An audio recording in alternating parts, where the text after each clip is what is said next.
Alrighty, so the live stream has ended, and I wanted to make a quick little recap for you guys. It typically isn't very quick, so apologies if this ends up going on for a little longer than I anticipate for it to be. But I wanted to go over some of the highlights of the actual live stream itself, and then we will go over a little bit of the patch notes just to skim through stuff. Because honestly, some of the patch notes I'm just going to end up going over in full whenever the global ones come out. So obviously, the first and foremost thing here is that we are getting Thor. It is the brand new Ragnarok Festival. I think that she looks really cool. Obviously, if you don't know, it's Thonar, and then she transforms into Thor right here, so you'll get to see a little visual of her. This is the story sort of reveal for her, but we do have like visuals and stuff like that of her in game.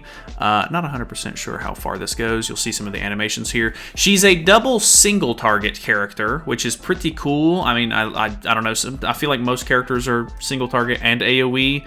But sometimes I like to see a double single target or a double AoE character, and I guess that fits because Sabnak was a double AoE, so now we're getting a double single target. Hopefully they show the ultimate animation right here. This is super cool in my opinion. So she kind of like powers up, and you'll see her like hair change as she goes into like lightning mode. I don't know, god of thunder. And then it's basically just like the big hammer hits and destroys the enemy. So pretty cool little reveal there. A couple of other highlights is that she is a blue UR character. Of course, she's UR. She was going to be because that's what all modern festivals are.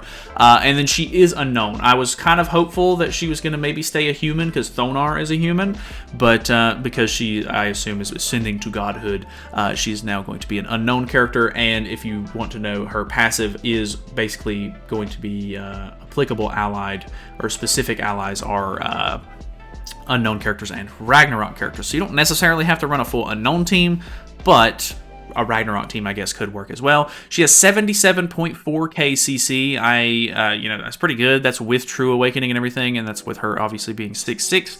So, take that into consideration. I think I wanted to skip a little bit ahead here while I go over what the character does. So let's skip to about right here. I'm going to lower the volume a little bit so that way they're not yapping too much, and then I'm going to bring this up, I guess over here, so that way it's hopefully not blocking too much. But these are translations courtesy of Kane in the 7DS Leaks Discord, but it is Hammer of Righteousness, Thunder God Thor. Passive is Hammer of Judgment. At the start of the battle, apply Sacred Lightning to the unit and apply buffs that reduce damage taken by 30% for 2 turns to specific allies. So I think that she's going to be a pretty direct replacement for Fitoria, considering Fitoria is an exclusive collab character for the Unknown team currently, and the fact that you're getting extra damage reduction and stuff will keep your Sabnak alive if you ended up summoning for Sabnak. The fact that she's an unknown character is crazy too, considering we just got Sabnak for the Unknown team to bring him back. We got Merlin to help with Sabnak because she wasn't maybe doing quite as much as you would hope. And now we're getting Thor, which is a brand new DPS character for the Unknown team. So lots of unknown stuff going on right now. If the Sacred Lightning is at max stacks, remove all stacks and apply Thunder God's Judgment for 3 turns to the unit for every specific ally in the battlefield. Increases the unit's all stats by 5%, and for every debuff or buff applied to the allies or specific allies, increases damage by 4%. Max of 40%. So that actually helps out a lot because you're probably going to be running Nanashi in the back, which means that you end up getting a lot of buffs and stuff like that on. And I guess if the enemy's debuffing you, could also help you in that regard too. Specific allies, like I said, Unknown and Ragnarok trait. Sacred Lightning, which is the buff that you get applied to at the very beginning, is stacks damage dealt or taken up to 300,000. So kind of, it reminds me of the original Festival Diane. And then when using skills, additional damage by 30% of stacked damage. Increases damage to enemies with taunt effect by 50%. So if you're fighting a taunt, you do 50% extra damage, and you're doing 30% of the damage you've either dealt or taken up to 300% or 300,000. So I guess with that being, it's not quite 33%, so it would be just under, at max stacks, you'd be doing just under an extra 100,000 damage, I think, right? Isn't that how that would work? Correct me if I'm wrong, I'm bad at math. Thunder God's Judgment, which is the one that you get applied whenever you remove all your stacks of Sacred Lightning. which I don't see what... Oh, Sacred Lightning is this one right here. Thunder God's Judgment is attack-related stats are increased by 30% when using single-target skills, which both of her cards are single-target. Additional damage equal to 50% of the final damage to all enemies. Increased damage to enemies with taunt effect by 50% when removed. Apply Sacred Lightning. So, once you get this buff on, you throw a single target out. It's going to be kind of like the one Escanor, or the one ultimate, I guess is what people call him, where once you have this Thunder God's Judgment on, you're going to do 30, or you get 30% extra attack related, and then when you hit them with the single target, it's going to deal a percentage of that damage to all the enemies on the field. So, kind of cool. I kind of like that. I think that's very interesting and unique. And then once you use a skill, I think it just removes it, and you go back to using Sacred Lightning and building that back up. So, kind of cool in that regard. Skill 1 is Lightning Shift, which is inflict Bolt Strike damage equal to 200% of the attack on a single character. Crit chance is ×2, and then you ignore 80% of the crit defense of the enemy when using the skill. So that's kind of interesting. Kind of just going to help you crit and everything. And then Skill 2 is Thunderstorm, inflicts Thunderstrike damage equal to 180% of attack on a single enemy, and Thunderstrike is crit damage ×2. When using a skill with Thunder God's Judgment effect, ignore 100% of the enemy's critical resistance. So when you have your big passive popped, even more damage because you're ignoring crit resist. So that's great. The ultimate is God of Thunder. Apply Thunder God's Judgment for 3 turns to the unit and inflict Thunderstrike damage equal to 750% of attack on all enemies. When the unit is participating in battle, this is the ult passive, by the way. When the unit is participating in battle, when the unit is alive with below 30% of HP, apply Thunder God's Protection for 1 turn to the unit for 1 time only, and that is going to be decreases allies' damage taken by 30%, and then unit gets immune to all damage. So she's basically just going to ignore an attack if you get her below 30%. This is at 6/6. I think we can look at the ult scaling a little bit in the patch notes over here. You'll get to see a glimpse of the banner. So yeah, that is at 6/6. So it's if she survives with 15% or lower at 1/6, 2/6, and 3/6, and then it's 20% or lower at 4/6 and 5/6. So a little dupe heavy in that regard. So be careful with that. What part of this is getting added at 2/6? I'm not 100% sure. If you know, let me know, because I assume this is just an extra. I assume maybe it's the applying the Thunder God's Protection part. I'm not 100% sure on that. Or maybe it's because it's the ultimate, it's applying the Thunder God's Judgment for 3 turns part. I'm not sure. I assume it's that because it's part of the actual ultimate. Maybe itself. I'm not too sure, but either way, let's look at a little bit of the PvP that they showed off, which is a little funny. Which they did show the costumes and stuff like that. I can I don't know if we can normal playback to 2 times speed this and just try to get through some of these costumes really quickly. But it's gonna buffer too much on me, I think. Come on now.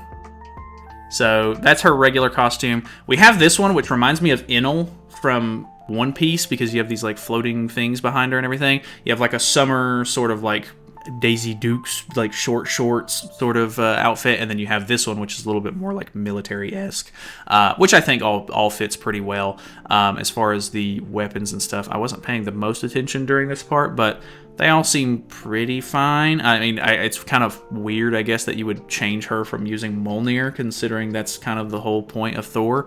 But I don't know, the weapons are fine, I guess. And then the headpieces, I didn't really think any of the headpieces were anything too special. You get one with like bigger like wing things, a little bit of a ponytail with like straight bangs and stuff like that, I guess, which is cool. And then you have like a summery sort of one with the sunglasses and the ponytail and everything, which is fine. They seem to be on this one for quite a while. Come on now. Yeah, we see.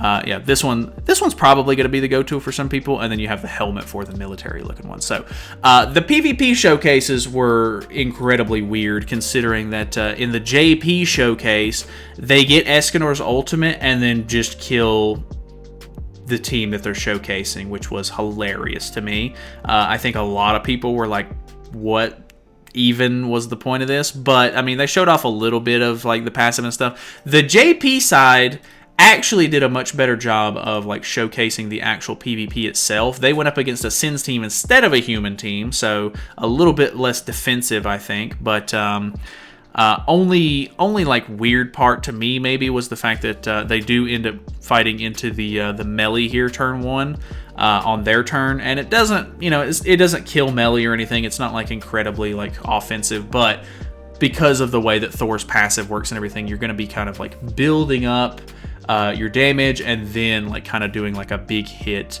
once you pop the passive and everything. So they do get 1 orb on the melee here. They swap over. The KR players just really weren't utilizing Sabnak all that well. They did do a second match on KR after they lost to the human team the first time, and then they ended up winning. But I don't know. Like they just go straight into the combo here with the JP players. This is a new Sabnak costume that's for some reason just a randomly new paid costume. I have no idea. I thought that it was going to be a Hawk Pass costume, but it's just like, okay, like if you want to buy this new costume, it's available. I don't know why they're doing that, but it's there, I guess, if you want it. But yeah, you can see they do a pretty good chunk of damage to the melee, but nothing too crazy. Only thing with this showcase is that there's no taunt on this team, so they're not necessarily showing like the additional damage to a taunt unit. That is the one thing that they were like, I guess, showcasing or wanting to showcase from the KR stream is that they were going up against Naofumi on the human team. And to be honest, Naofumi's stat increase and stuff that you get whenever you use his stance was so ridiculous that it really didn't feel like it was doing like the craziest amount. But I think in game 2 they did end up popping the passive, getting the 30% attack related, and then they ended up doing like a really big hit on Naofumi and killing him off, so that was kind of cool. You can see they're going to do double single target with the Thor here, and it does some really impressive damage actually. So you can see that was with the passive procced, and then boom, they hit again, and I think this one just outright kills melee. So pretty big like chunk of extra damage once you have the actual passive going. So I think that was really cool. I don't know. It's obviously you're gonna have to play around with the character. Like with melee, for example, you're not gonna expect huge crazy damage from melee without actually having his all creation like passive proc and stuff. So it might be a little similar to that. Like you just have to play the character correctly to get the right result, of course. So do take that with a little bit of a grain of salt. Some of the PvP showcases on the dev streams are pretty meh. They're also adding a new 4th stage to the bird, which is going to have new materials that you're going to use to upgrade Holy Relics. There's not a whole lot of details on this just yet. They do show in the patch notes that you can upgrade Lost Veins Relic, which is weird because I initially thought like, hey, this is going to be like you're going to be able to upgrade all the bird relics, but Lost Veins Relic was a Nidhogg relic, so that has thrown me off quite a bit. I'm not sure which relics are going to be upgradable, or if it's just all the relics in the game are upgradable from the get-go, but kind of interesting on that. I think the one caveat thing, or like, so it's going to be, you can only fight Stage 4 once a week, but you can use the win sources that you get from fighting the regular bird stages to actually reopen it, kind of like how they do with Demon King, but it's a little bit less pay to win. You're not using dupes of characters or anything like that. You're just using the materials that you get when you actually play the bird, which I think is fine. Like, I think that's much more doable. So that's kind of interesting. On the KR stream, they had already shown off Thor at this point, so you can see that she is actually a strong character for this, which is a little concerning considering, like, if you want to skip this character, like, I think there still will probably end up being like teams that people come up with to beat this without Thor, but do note that she is getting extra stats for this fight specifically, this stage 4 of the bird, so kind of interesting there. The weird thing though is that they use the same team, except for they're using the new Escanor on the JP stream. And I think maybe it has something to do with attributes or something, because when they're actually fighting the bird here, they throw a taunt up, they throw a couple of these single target skills out and everything to try to start like building melee's passive with the damage reduction. And they have a taunt, which, you know, is like an infamous thing for like Bird Floor 2, where you need to have a taunt or else you get one shot. But with this team setup that they're using, they have 2 reds, 1 blue, 1 dark character, whereas if they were using Escanor in place of Thor like they are for the JP side of things, it's 2 reds, 1 dark, and a green character? I don't know exactly what the problem is, but they fight this like a couple of times in a row, and they get one shot every single time. But on the JP stream, they were kind of doing similar stuff, but not getting one shot. So I'm not exactly sure what the gimmick here is yet. I'm sure people will find that out pretty quickly whenever it like actually hits the live servers and everything. But I don't know. As soon as it gets to the birds like turn, he's hitting like a truck. And he has, I think they inspected him at one point. He has like 2 million HP on phase 1. So it's probably going to be a pretty difficult stage, obviously, because like if floor 3 for the bird is supposed to be like the hardest stage, then it only makes sense that, you know, stage 4 would be even more difficult. So JP or KR was getting absolutely dominated, whereas when it came to the JP side of things, they are actually able to get a little bit of damage off here or there. Once it gets to the birds team, you can see they have a taunt up, and then they take the hit. So they don't insta-die, which I thought was very strange. I'm not sure what the point, or like what the gimmick is that's killing the KR players like immediately like that is. But either way, oh, my YouTube is like bugged out. Yeah, new stage. You're going to be able to upgrade Holy Relics now. They didn't show any of the upgraded Holy Relic stuff in game yet, so I don't know what to think about that just yet. Really quickly, let's show the banner like in full. The banner, pretty bad actually. Like this is the 4.5 year anniversary for Global, and for it being such a big celebration, this is not a very good banner. The festival lineup, pretty mediocre. I'm glad that Liz is here because I still need Liz. I know some people probably don't care too much about her at this point. Hell makes sense because, you know, it's a Ragnarok / unknown festival kind of thing. Bon is on like every banner, so I'm not necessarily surprised he's on here, but probably would have liked him to have been replaced. Margaret is okay, I guess, because she has an LR, but goddesses are not very used at the moment. Maybe to pair with the Liz, I don't know. But then Cusack and then Festival King are just so bad, like so left field, so old. Like, why are these characters getting added? I have no idea. And then, of course, it's basically just full Ragnarok lineup on the actual banner itself. Most of these characters are bad, I'm going to be honest, and then there's a couple of caveats, like Tyr is of course good for dupes and stuff like that, but he's on a lot of banners nowadays, so this isn't anything special. And then the new Blue Scotty is on here also, which is nice, but I mean, I don't know if you're really all that interested in going out of your way for her, so not 100% sure. It is a 900 banner, of course. There is a power-up banner as well with a little bit of extra stuff. There is a new free banner that you're going to get a free copy of Magelda at the 100 mark. And you get a free copy of Red Freya, actually, at the 200 mark, which is really, really good for those that want to start working on Nidhogg and maybe just haven't had the luck to pull her or just need the extra dupes or something like that, because mine's not 6/6, so that'll be at least a little bit helpful. But the free banner itself has some pretty decent stuff in here. You have an Ominous Nebula's Eldris, which is kind of cool to see, the demon backliners and stuff, the green Ludo, and then just a bunch of commandments and archangels and stuff like that. So altogether, not a bad free banner, just some free stuff in general. Obviously, we're getting the new story chapter. I'm going to skim through this, hopefully. It won't take too long, but fourth floor is cool. These are the 2 new materials that you're actually going to be using. This is the bonus that you get for the actual fight itself when using Thor, because she's the strong character. I don't know what these boosts actually are yet. I'm assuming one of them is like damage dealt, and then one of them probably like lowers damage received, if I had to guess.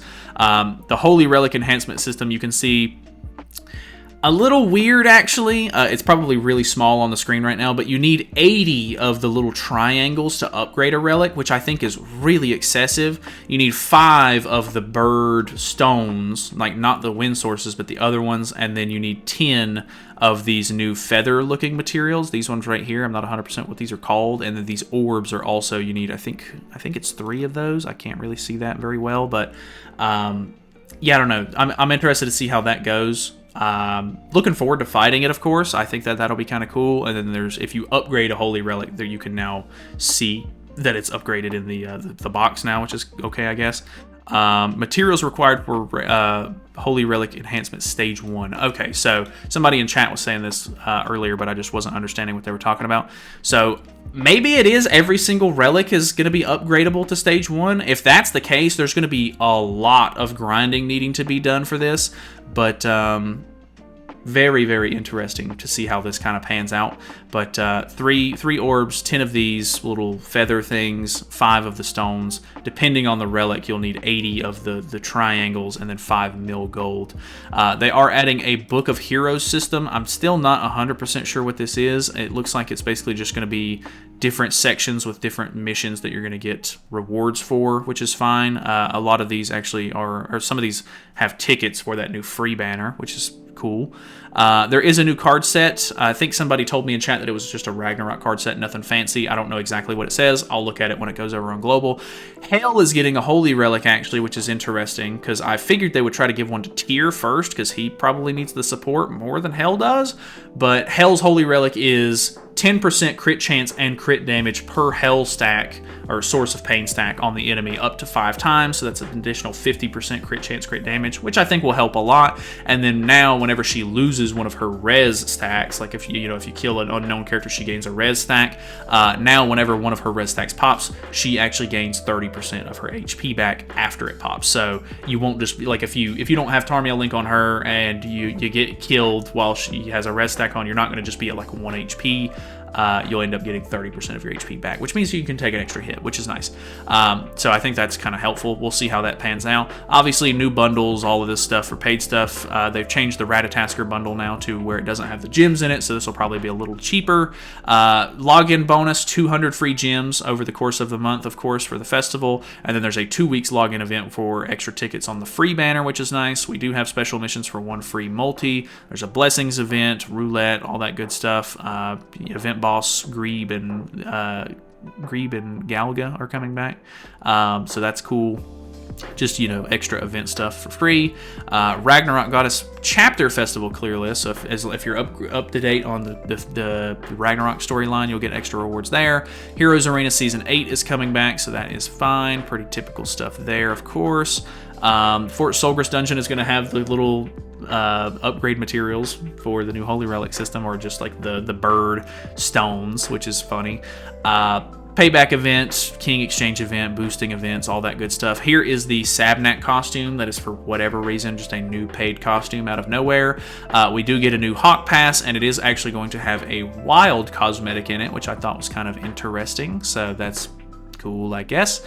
And then other than that, there are a couple of new changes. They are improving, I don't know yet, the way that seeding works in Guild Wars. I know this isn't going to affect a lot of people, but whenever they were going over this information on the JP stream, the entire chat was like mad faces. So they were pretty pissed off about whatever this actual change is. I'm still not 100% sure how this works yet, but I think the idea is that they're trying to make sure that people who are just try-harding Guild Boss don't get placed in like the really high brackets, because it's from my experience so far, it's been people can just do really, really good in Guild Boss, get a high placement in Guild Wars, and then not care at all how their Guild Wars season goes, and then just get the free rewards for participating when they're not like buffing up, they're not actually applying like any sort of effort towards the Guild Wars season itself, and just getting free rewards for that. So I assume they're just trying to make sure that people are like, the people who actually want to compete are the ones that are actually getting to that level. So it sounds like a good change to me, but I really don't know why, like how this all works just yet. So we'll see how that pans out. There are recommended teams for Guild Wars now, which is interesting. Here's the Heroes Path mission changes. Obviously, I can't read any of that, so good luck. They are improving it to where now in the bottom right corner, kind of like how if there's a Guild Wars season, you may have seen like footage of somebody with like a Guild Wars thing pop up over the top of their guild icon. Now when there's Heroes Arena or a Labyrinth active, that icon will kind of pop up over the battle menu to remind you to do that, or just to remind you that it's active. And then also in the battle menu itself, there's like a little flashy animation going to be over the Heroes Arena section to remind you to do it, I guess. So other than that, demon materials are also going to start stacking to 999, which is good. That'll save a lot of inventory space, a couple of bug fixes and stuff, and then some small things down here. So I don't know. It's an interesting patch. I'm excited to try out the new bird stuff. A lot of people were saying like they weren't really all that excited about the patch. I think Thor looks cool. I have been enjoying the Unknown Team a bit lately, but I mean, I've just used the Unknown Team for basically a month straight, so the fact that this is going to go straight back into the Unknown Team, I'm not sure how to feel about that just yet. Maybe I'll try some Ragnarok variants to really to change things up.